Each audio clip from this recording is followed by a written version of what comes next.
ሀውለቴ እጣ ፈንታዬ ይሁን ኪታቤ እንደዛ ሆኖ በህይወቴ ሁሉ የሚያጋጥመኝ ወንድ ባለትዳር ነው። የመጀመሪያው ፍቅረኛዬ ሁሉን ነገር የሰጠሁት በጣም ያመንኩት በጣም የወደድኩት ሰው በመጨረሻም ባለትዳር ሆኖ አግኝቼው ስብርብር እንኩትኩት አድርጎኝ ነገር ግን ከህይወት ያስወጥቼዋለሁኝ።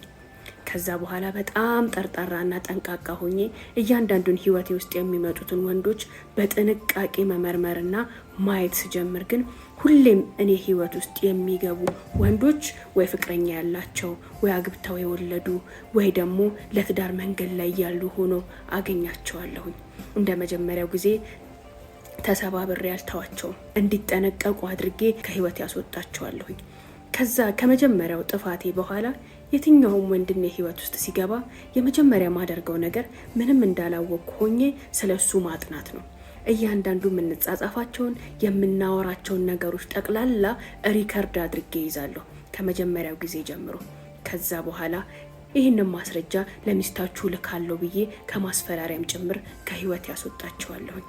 ያቺ ምስኪኗ ገና ምንም ሳይኖራቸው ኪሳቸውም አካላቸውም ሳይበስል ወዳ አፍቅራ እቤት ተቀምጣ አሳምራ አስሞንሙና ልብሱን አጥባ ሆዱን ሞልታ ቻው ብላ አምና ታምና የምትኖር ሚስት ታሳዝነኛለች። ህልሟን ቀብራ ባሌ ብላ ምንም ነገር ሳያምራት ቤት ውስጥ እየኖረች ህይወቷንም መንፈሷንም እሱ ላይ እየጣለች ምንም ይዞባት ብትመጣ አታውቅም። አምናው ነው የምትቀመጠው። ፈገግ ሲልላት ያስጌጣትን የሸለማትን ያህል ፈገግ ብላ ስብሏት የምትቀበለው። አኩርፎ ተናዶ የመጣ ቀን ደግሞ ምን አጥፍቼ ይሁን ምን በድዬ ይሁን ምን ሆኖ ይሁን እያለች ነፍሷ ስፍስፍ እያለች ተጨንቃ አይኑን የምታየው ምስኪን ሚስቱ። እሱ ደግሞ አይኑን አንከባሎ እዛችም ላይ ወድቆ የወደቀለት ላይ መጥቶ ተጣብቆ ማንም እንደሌለው ምንም እንደሌለው ከኔ ጋር ሲያስመስል ራስ ወዳድነታቸው በጣም ያበሳጨኛል። ህይወቴ እንዲሁ እንዳለ ሲቀጥል እኔ ከባለትዳር ውጪ ፍቅረኛ ካለው ሰው ውጪ ህይወቴ ላይ አልገባ ሲል ይሄ ነገር ወይ የስበት ህግ ነው ወይ ደግሞ ኪታቤ ነው ብዬ ተስፋ ቁርጥ አድርጌ ነገላረም ሁሉ አስጠልቶኝ ቁጭ ባልኩበት በአንድ ወቅት ወንድሜ ያገባል። ወንድሜ ለቤቱ ብርቅ ነው፣ ድንቅ ነው፣ የመጀመሪያም ተዳሪ ነው። እኔ ታናሹ ነኝ። ድብልቅልቅ ቅወጥ ያለ ሰርግ ተደገሰ። የወንድሜ ሰርግ ዕለት አንዱ ቆንጆ ጸጉረ ልውጥ ሰርጉ ላይ ታደመ። ከወንድሜ ጓደኞች አንዱ ጓደኛ ነበረ። መኪና ስለነበረው ሊያጅባቸው ነው የጋበዙት። እኔም የወንድም እህት አይደለሁኝ ቤት ውስጥ ለማስተናገድ ሽር ብትን ሽር ጉድ ማለት ጀመርኩኝ። እንዳንዳች ነገር ግን ከዚህ ሰው አይን ጋር አይናችን ተጋጨ። በቃ መንከባከብ ጀመርኩኝ። ድንገት መጤ እንግዳ መሆኑን ስላወቅኩኝ እጅግ በጣም እንከባከበው ጀመረ። ማታውኑ የሰርጉ ፕሮግራም አልቆ የሱም ሚዜዎች ወደ ናዝሬት ለመሄድ ጥቂት ሰዎች ተነሱ። እሱም እንደሚሄድ ተናገረ። ወንድሜ እኔ እንድሄድ ባይፈቅድልኝም በግድ ለምኘው እኔ ማብሬያችሁ ካልሄድኩ አልኩኝ። እሺ ተባለና የሱ መኪና ውስጥ የተወሰኑ ወንድሞቼ ጓደኞችና እኔ ሆነን ጉዞ ወደ ናዝሬት ትለናለች። እንዴት ናችሁ? ደህና ናችሁ? ያብራችሁ ስለሆናችሁ እጅግ በጣም አመሰግናለሁ። ስለምትከታተሉኝ ይሄን ቻናል ፎሎ እያረጋችሁ ላይክ እያረጋችሁ ሪፖስት እያረጋችሁ አብራችሁኝ ቆዩ።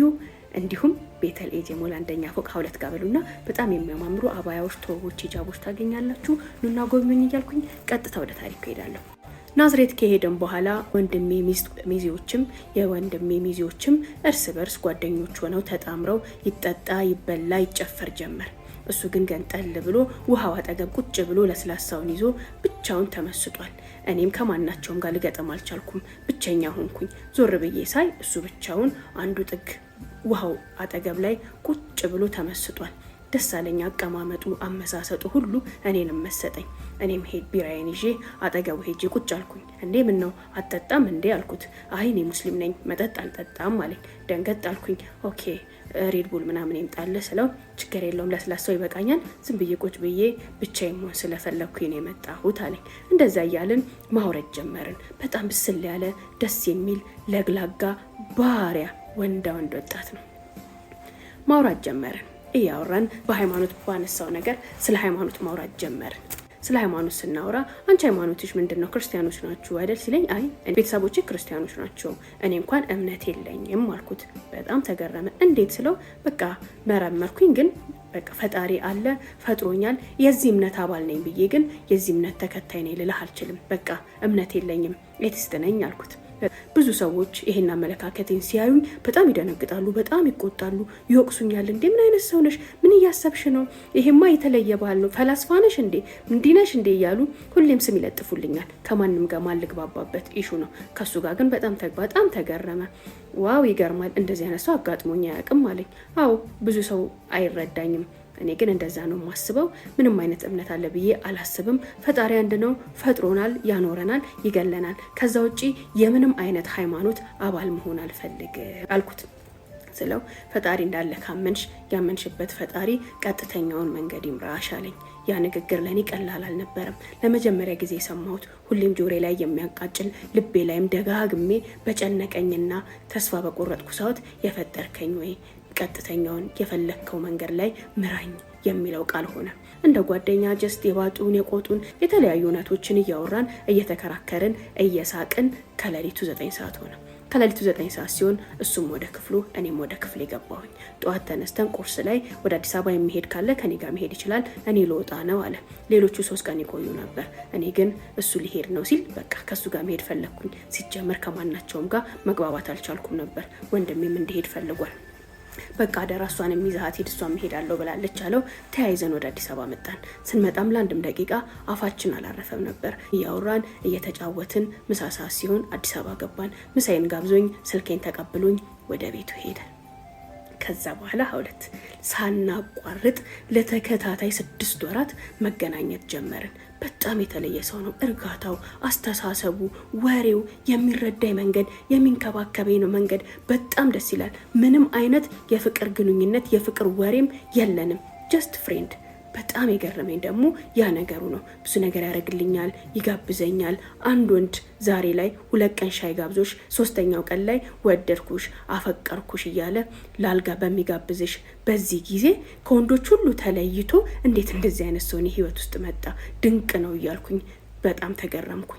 ፍቅርና ዝሙትን ባለየንበት በዚህ ጊዜ ላይ አንድ ቀን እንኳን ስለ ፍቅር ስለ አብሮነት አውርቶኝ የማያውቅ ወንድ ይህን ሁሉ ውለታ ሲውልልኝ ይህን ሁሉ ስጦታ ሲሰጠኝ ምን አይነት ሰው ነው እያልኩኝ መደነቅን ጀመርኩኝ። ስለ ሀሳቦቻችን፣ ስለ እምነቶቻችን፣ ስለ ልዩነቶቻችን፣ ስለ አንድነታችን፣ በቃ ስለ ጓደኝነት፣ ስለ ደስታ፣ ስለ ህይወት እየተወያየን እየተከራከርን እየተግባባን ሳንግባባም 10 ወራትን ካሳለፈን በኋላ ላግባሽ ብሎ ጠየቀኝ። በጣም አስደንጋጭ ነበር። እውነት ለመናገር ባሌ እንዲሆን እንዳገባው የምመኘው አይነት ሰው ነው። ነገር ግን እሱ በፍቅር አያስበኝም። እንዴት እስከዛሬ ሌሎች ወንዶች የሚጠይቁኝን ጥያቄ አልጠየቀኝም? ሌላው ቢቀር የፍቅር ስሜት የመውደድ ስሜት እንዳለው እንኳን እንዴት አያሳየኝም? ባይፈልግ ነው በቃ እኔና እሱ ጓደኝነታችንን ብቻ ነው የሚፈልገው ብዬ ራሴን ሁሌም ስመክራትና ስገስጻት ጥሩ ጓደኝነታችን እንዳይበላሽ ስጥርና ስሞክር ነው የኖርኩት። እንኳን ለትዳር ያስበኛል ለትዳር ይጠይቀኛል ብዬ ላስብ ይቀርና እኔ እንኳን እሱን እንዳላስብ የሚጠነቀቅ ሰው ይመስለኝ ነበር። በጣም የሚገርምሽ በተገናኘንባቸው በዚህ ሁሉ ጊዜያቶች ውስጥ አንድ ቀን እጄን እንኳን ጨብጦኝ አያውቅም። የመጀመሪያ ቀን ግንኙነታችን ላይ ሻይ ቡና ልንል ስንገናኝ እንደለመድኩት እየተንደረደርኩኝ ላቅፈውና ልጨብጠው ስሮጥ ገሸሽ አደረገኝና ውዷለኝ እንዳጨብጭኝ አለኝ። በጣም ተገረምኩኝ፣ ሳብኩኝ፣ ይቅርታ አልኩት። ከዛ ጊዜ በኋላ ጄንም ሰንዝሬ እሱም እጁን ሰንዝሮ አያውቅም። ተጨባብጠን ተነካክተን እንኳን አናውቅም። ያ ስነ ምግባሩና ለሃይማኖቱ ያለው ተአማኝነት ሁሌም ይገርመኝ ነበር። ከምንም በላይ ጨዋነቱ፣ የወንዶች ልክ ከሴት ጋር ቁጭ ብሎ ስለ ሀሳብ ብቻ የሚያወራ ከሴት ጋር ቁጭ ብሎ ስለ ህይወት ብቻ የሚያወራ ሴትን የሚያከብር ሴትን ከሴትነቷ አሻግሮ የሚያይ ድንቅ ሰው እያልኩኝ በጣም እመሰጥበት ነበር። 10ኛው ወር ላይ ያን ጥያቄ ሲያቀርብልኝ በጣም ደነገጥኩኝ። ከጥያቄው በላይ ያስደነገጠኝ ነገር 2 ባለትዳር ነኝ አለኝ። አላመንኩም። ዋት አልኩት። ባለትዳር ነኝ ግን ላገባሽ ፈልጋለሁ አለኝ። የማይታመን ነበር። በጣም ተናደድኩኝ። እየቀለድክ ነው? ሙድ እያስክብኝ ነው? ምን እያልከኝ ነው?